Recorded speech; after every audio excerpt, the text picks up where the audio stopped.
Hello, friends. This is Dave Hurwitz, executive editor at ClassicsToday.com, here with the next in our series of the older Warner Klemperer edition, while we wait for a really complete, big, juicy Klemperer edition. And now, let's talk about Klemperer's Mahler. Yeah, boy, is this a known quantity, so it's not going to take us very long, but some of it is marvelous.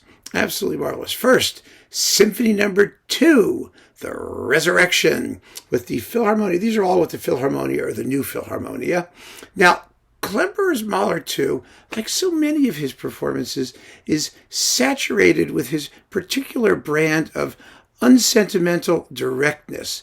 The first movement, for example, is surprisingly quick. It's supposed to be a funeral march. Well, sort of a funeral march. It's an allegro moderato kind of thing. But he really plays it with a great deal of excitement, except, I'm not saying that's not excitement, but in terms of sheer velocity, at the climax of the whole movement, where he's strictly in tempo. Of course, Mahler says go forward really quickly. He doesn't so much do that. But wow, it's powerful. And you hear everything. And because the climaxes last longer, that is the loud bits, the soft bits are all the more contrasted.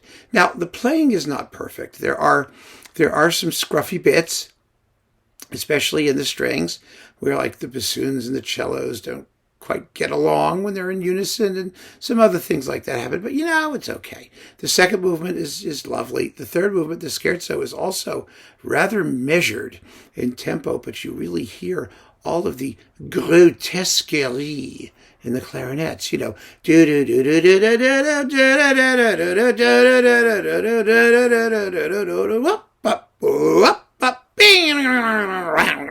wonderful. Absolutely wonderful. And the soloists are really good, and the finale is really terrific and very beautiful. The recording was always a little bit cloggy, just a little bit, but who cares? It's really fine stuff. Then he did number 4. Well, number 4 is a little quirky. I mean, as you might expect with Klemperer, when he's in, when Mahler wants innocence. Klemperer was not an innocent guy. He was a direct guy. He was an honest guy, but an innocent guy, not exactly. So what do we get? We get a measured first movement, perfectly fine scherzo, a quick, surprisingly quick adagio, because Klemperer was usually pretty quick at adagio movements, and a finale. Well, the finale. How do we deal with the finale? The finale features Elisabeth Schwarzkopf.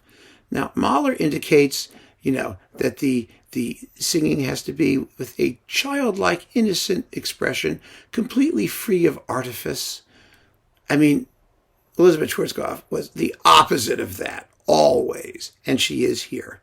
She does her usual cutesy-poo word pointing and emphasis on particular phrases and thingies. And of course, the reason that he had her was because she was married to Walter Legg, the producer of the whole thing, and so he dealt with it.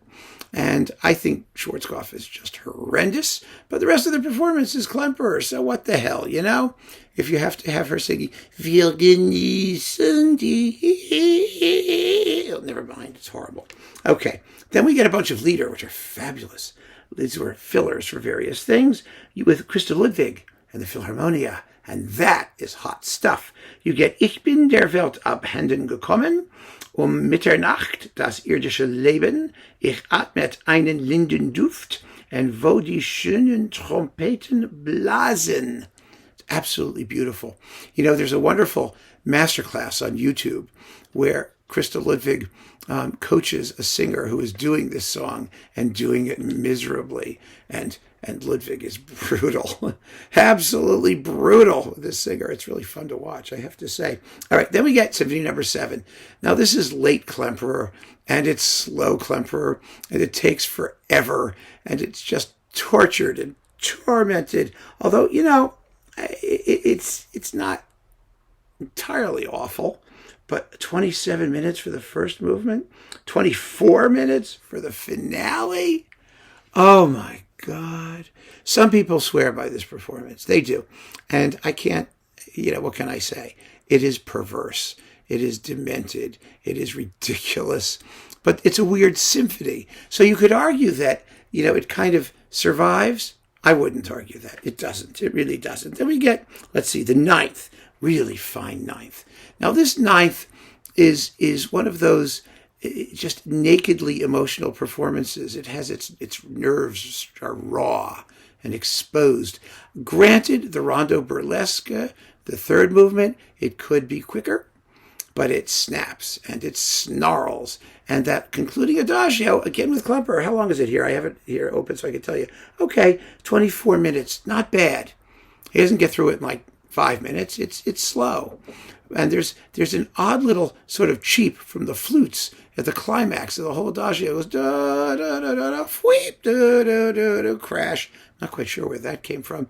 But, these performances, they didn't edit them unduly. They didn't do 100 takes. I mean, they weren't perfect. They were never note perfect.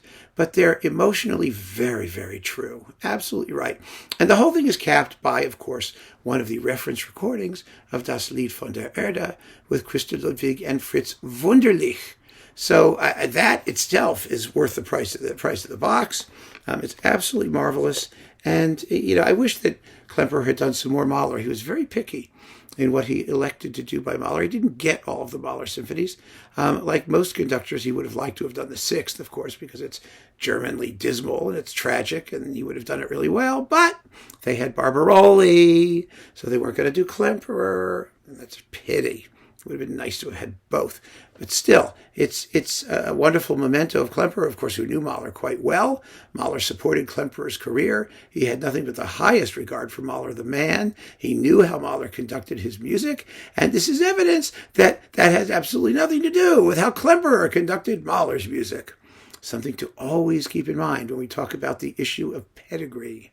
It's important to realize that in a general aesthetic sense, for example, letting string players use vibrato. Sure, Klemperer would do what the players did back in the day, but in terms of the details of the interpretation, he was his own man. No question about that. So keep on listening, friends. Thanks so much for joining me.